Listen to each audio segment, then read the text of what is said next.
ஆண்டவரின் ஆவல். அப்பொழுது அவர் அவர்களை நோக்கி, நான் பாடுபடுகிறதற்கு முன்னே உங்களுடனே கூட இந்த பஸ்காவை புசிக்க மிகவும் ஆசையாயிருந்தேன். தேவனுடைய ராஜ்யத்தில் இது நிறைவேறும் அளவும் நான் இனி இதை புசிப்பதில்லை என்று உங்களுக்கு சொல்லுகின்றேன் என்று சொல்லி அவர் பாத்திரத்தை எடுத்து ஸ்தோத்திரம் பண்ணி, நீங்கள் இதை வாங்கி உங்களுக்குள்ளே பங்கிட்டு கொள்ளுங்கள்.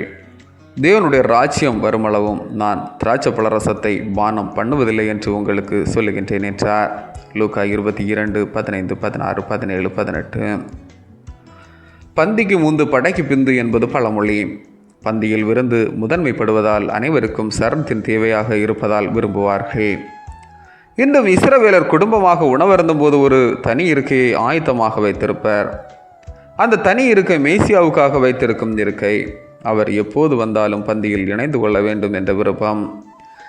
இயேசுநாதர் சிலுவை பாடுகளுக்கு முன்னே பஸ்காவை சீடர்களோடு புசிக்க ஆசையாயிருந்தேன் என்று பஸ்கா விருந்தை ஆசரித்தார். புதிய பஸ்காவாகிய திருவிருந்தையும் ஏற்படுத்தினார்.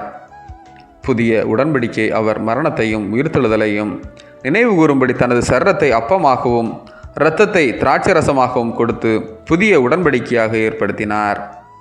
ஆண்டவர் சீடர்களோடு பஸ்கா விருந்தை ஆசரித்தது போல் குடும்பங்களில் விருந்து நேரங்களிலும் காலை மாலை உணவு நேரங்களில் குடும்ப உறுப்பினர்கள் இணைந்து சாப்பிடுதல் நல்ல உறவை வளப்படுத்தும்.